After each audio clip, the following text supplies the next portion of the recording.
Alright guys, what's up? Welcome back to the most amazing gaming channel in the world. First of all, Happy New Year to those that are. I am sitting at 10:22 p.m. my time on New Year's Eve, but I was telling people that I would get it out before the end of the year, so here is that video. We're going to be going over the Season 4 Vamana build.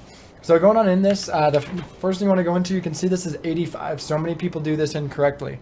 You do have things. 13 seconds on your 3, which you can see will do an extra 15 damage. So this is going to be much better, as well as the attack and movement speed slow. So definitely pretty nice, especially if you can hit an enemy with this. This is going to be much more beneficial there for you. So go into your 3, then do your 2. And at this point, it's really personal preference. I know some people really like maxing the 3 because you can throw it and then run. I personally like upgrading the 2 for a couple reasons. One, it reduces the cooldown each second that you do it.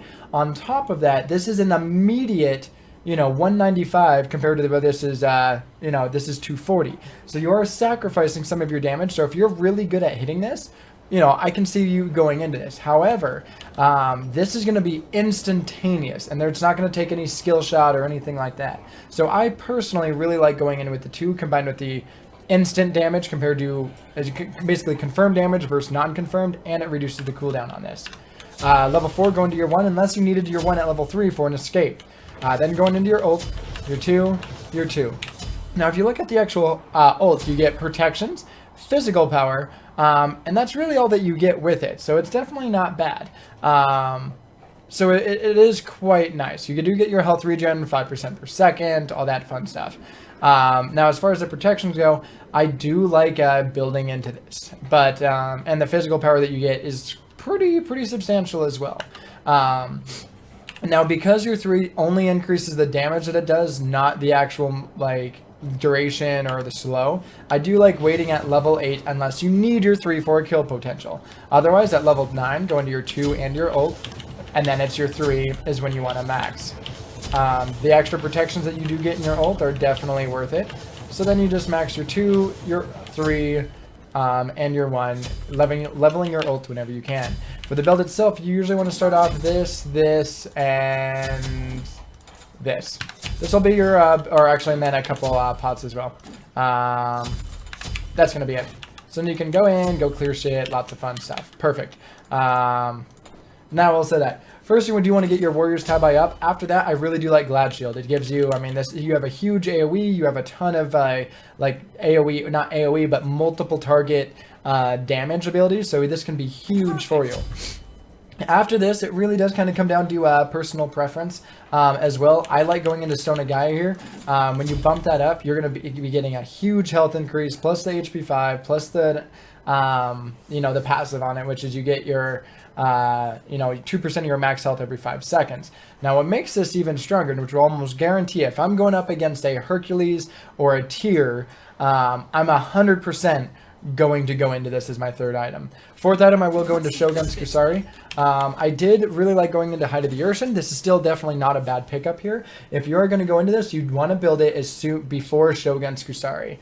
So this would be your 4th item.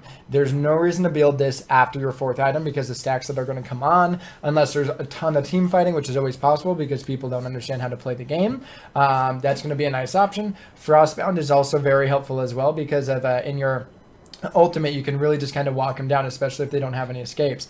Really, it's just going to be kind of a counter building. If they have a Rog, I will 100% go Frostbound. If they have someone like a Thoth, I'm probably not going to go Frostbound. Just because, if they have people that cannot get away, Frostbound's going to be amazing for that. In addition to it, it does allow you to box ADCs. Your 3 does do the attack speed duration by 30%. So when you pair that up with your Frostbound Hammer, that's an extra 60% of their basic attack speed is huge. If you don't want to take that route, you can also go into Witchblade. This is going to give you an extra cooldown protection or cooldown reduction, some more health. The attack speed is going to help a little bit on that, and your movement speed as well. However, I do recommend at least getting one more hybrid item. whether it is Spirit Robe, that's a really solid option as well, because then if you do get hit with a hard crowd control, say a knock-up, not only are you going to be mitigating your damage for 3 seconds, but with Stone of Gaia, you're going to be regenerating your health back as well. So it's definitely going to be a solid, really nice option on this here for you. So a lot of times I will like Spirit Robe is the hybrid. You can see the protections aren't anything crazy right now, but your health is. And then I'll go into something like Frostbound. Frostbound is going to give you that extra health as well, a little bit more physical power. So you can see right here, you do have 2,800 health, which I know isn't crazy, but with the passives and, you know, your ultimate gives you a ton of protections too. Not a ton, but a pretty solid amount. You pair that up with the passives that these have, you are going to be a pretty solid force to be reckoned with. And then to see how you can go on in.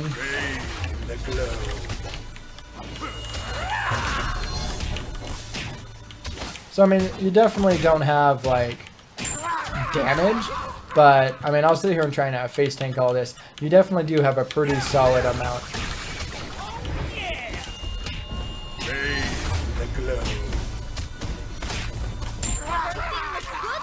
So, I mean, it really is crazy when you can get your ult with Stone of Gaia and everything else. I mean, I get it's a raw and he has no abilities and everything like that, but you can even see I'm basically out healing the damage that he's doing. I get it, it's like 36 per second, like it's nothing crazy. But when you pair that up with like your actives of say like a shell and a curse, you know, shell and curse is dangerous. If you hit him with your 3, then you hit him with Frostbound, and then you hit him with that curse, so they're not moving, nor are they going to be even doing damage. So it's definitely a nice option on that for you. But anyways, guys, thank you so much for watching. Again, Happy New Year. You can see the knockup right now, plus the Spirit Robe. Like, I'm just completely face tanking all of this here.